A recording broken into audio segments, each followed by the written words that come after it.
अन्त मेरो कविताको शीर्षक रहेको छ आमा। आमा हरेक मानिसको पहिलो शब्द आमा। एउटा यस्तो व्यक्ति जसलाई ना त घाम ना पानी छाया उहाँकोमा होस् या त नहोस्, तर पनि आफ्नो खुनबाट खुवाएर हुर्काउँछ आफ्नो बालकलाई। एउटा यस्तो व्यक्ति जसले श्रापलाई पनि आशीर्वादमा बदलाउन सक्छ, जसको कोखबाट पुत्र ख्रीष्ट आफै पनि जन्म लिनुभयो,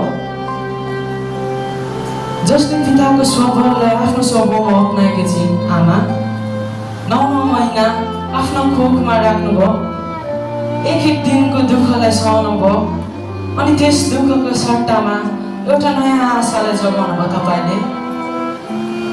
त्यो चाहिँ हो आफ्नो खोपमा पल्दै गरेको त्यो बालक। तर कतिचोटि हामीले त्यो आशालाई निराशामा बदलाई पठाउँछौँ, अनि कतिचोटि तपाईँले सहनु भएको पीडा अनि कष्टको महत्त्वलाई हामीले बिर्सिन्छौँ, र त्यस व्यवहारले तपाईँलाई कतिचोटि है धेरैपल्ट तपाईँको हृदय दुख्यो होला, तपाईँको हृदयमा लाग्यो होला। यस कुराको निम्ति हामी हाम्रो हृदय सम्पूर्ण हृदयबाट हामी सरी भन्छौँ, हामी माफी माग्छौँ, हामी क्षमा चाहन्छौँ। थाहा छैन यो एउटा सरी भन्नाले तपाईँको दुखाइ त मेटिन्छ कि मेटिँदैन, तर पनि त्यो आफ्नो दुखाइलाई आफूभित्रै लुकाएर तपाईँले आफ्नो हँसाइले है हाम्रो अगाडि तपाईँले त्यो दुखाइले आफ्नो भित्रै लुकाएर हामी अघि हाँसिदिनुहुन्छ। त्यसको निम्ति धेरै धेरै धन्यवाद आमा।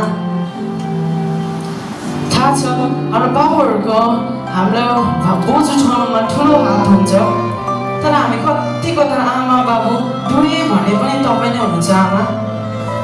मेरो बोझ उठाउन भारी हुँदै गर्दा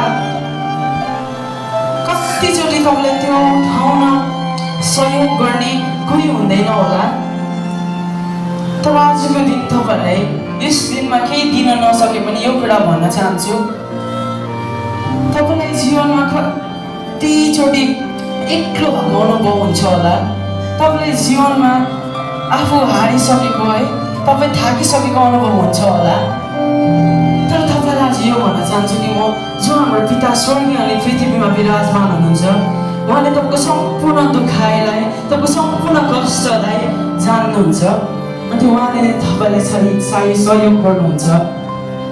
अन्त अन्तिममा म यो कुरालाई भन्न चाहन्छु, तपाईँले सहनु भएको हरेक दुखाइ, तपाईँले सहनु भएको हरेक कष्टको निम्ति तपाईँलाई अन्तिमचोटि मेरो हृदयको सम्पूर्ण भागबाट धन्यवाद।